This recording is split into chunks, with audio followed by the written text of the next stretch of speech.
So இந்த weekend அதாவது வெள்ளிக்கிழமை தியேட்டர்ஸ் ரிலீஸ் ஆக போகிற அருண் மாதேஸ்வரன் டைரக்ஷனில் லோகேஷ் கனகரா ஆக்டிங்கில் ரிலீஸ் ஆக போகிற DC படத்தோட புக்கிங்ஸ் இப்போ ஓப்பன் பண்ணியிருக்காங்க. ஸோ புக்கிங்ஸ் எப்படி போய்கிட்டு இருக்குன்னு சொல்லி இந்த வீடியோவில் நம்ம இப்போ பார்க்கலாம். ஸோ இப்போதைக்கு சென்னை சிட்டியில் பார்த்தோம்னா மொத்தமாக 53 ஷோ ஷெட்யூல் பண்ணியிருக்காங்க. ஸோ அதில் ஒரே ஒரு ஷோ மட்டும் ஃபாஸ்ட்டு ஃபில்லிங்கில் போய்கிட்டு இருக்கு. ஸோ ஒரு ஷோ கூட இப்போ வரைக்கும் சோல்ட் அவுட் ஆகலை.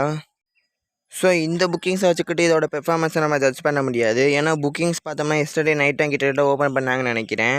ஸோ வெயிட் பண்ணி பார்ப்போம் இன்றைக்கி எண்ட் ஆஃப் த டே வரை எப்படி பெர்ஃபார்ம் பண்ணிக்கிட்டு இருக்குன்னு.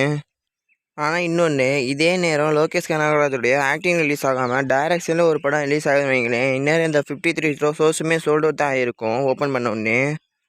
நெக்ஸ்ட் இந்த படத்தை பற்றி வந்தோம்னா, இந்த படத்துக்கு பார்த்தீங்கன்னா ஏ சர்டிஃபிகேட் தான் கிடச்சிருக்கு. ஸோ சன் பிக்சர்ஸ் மாதிரி ப்ரொடக்ஷன் ஹவுஸ் பார்த்தீங்கன்னா இதுக்கு முன்னாடி full and full family entertain movie தான் எடுத்துக்கிட்டு இருந்தாங்க. அதாவது யூ சர்டிஃபிகேட் இல்லைனா யூ/ஏ. ஸோ இப்போ அவங்களே ஏ சர்டிஃபிகேட்டில் இறங்கிட்டாங்க. அதாவது இதுக்கு முன்னாடி அவங்க ப்ரொடியூஸ் பண்ண ராயனா இருக்கட்டும், அதுக்கும் ஏ சர்டிஃபிகேட் தான். அதுக்கடுத்து ப்ரொடியூஸ் பண்ண கூலிக்கும் ஏ சர்டிஃபிகேட் தான். ஸோ இப்போ ப்ரொடியூஸ் பண்ணியிருக்க DC படத்துக்கும் ஏ சர்டிஃபிகேட் தான் கிடச்சிருக்கு.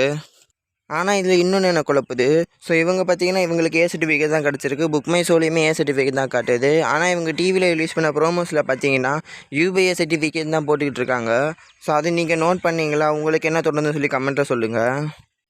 அண்ட் இந்த படத்தோட பாக்ஸ் ஆஃபீஸை பொறுத்த வரைக்கும் சன் பிக்சர்ஸ் கண்டிப்பாக ஒரு பெரிய கலெக்ஷனை தான் எடுக்க இந்த படத்தை புஷ் பண்ணுவாங்க. ஏன்னா அவங்கள பொறுத்த வரைக்கும் ப்ரொமோஷன் ஒரு பெரிய லெவலில் பண்ணுவாங்க. போத் ஆன்லைன் ஆஃப்லைன் ரெண்டுலேயும் ப்ரொமோட் பண்ணுவாங்க. மெயினாக டிவிஸ்லலாம் பார்த்தோன்னா அவங்களோட சேனல்ஸ் எல்லாத்துலேயுமே ப்ரோமோஸ் போட்டுக்கிட்டே இருப்பாங்க. அப்படி இருக்கிறப்போ கண்டிப்பாக ஒரு பெரிய லெவலான ஒரு கலெக்ஷனை தான் எதிர்பார்ப்பாங்க. இவங்களுக்கு ப்ரீவியஸாக ப்ரொடியூஸ் பண்ண மூவிஸ்லேயே ராயன் தான் பார்த்தீங்கன்னா ரொம்ப கம்மியான ஒரு கலெக்ஷன் கொடுத்த படம். அதுவே பார்த்தோம்னா வேர்ல்டு வைட் 160 கோடி கிட்ட கொடுத்துருந்துச்சு. ஸோ அப்படி பார்த்தா கண்டிப்பாக இந்த படத்தையும் அவங்க 120 150 கோடி கலெக்ஷன் கொடுத்தே அவங்கன்ற அந்த பொட்டன்சியலுக்கு புஷ் பண்ணிட்டு தான் இருப்பாங்க.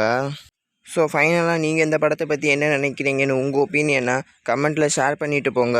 ஸோ நான் ஏதாச்சும் புதுசாக இருந்தால் பார்த்து தெரிஞ்சுக்கிறேன்.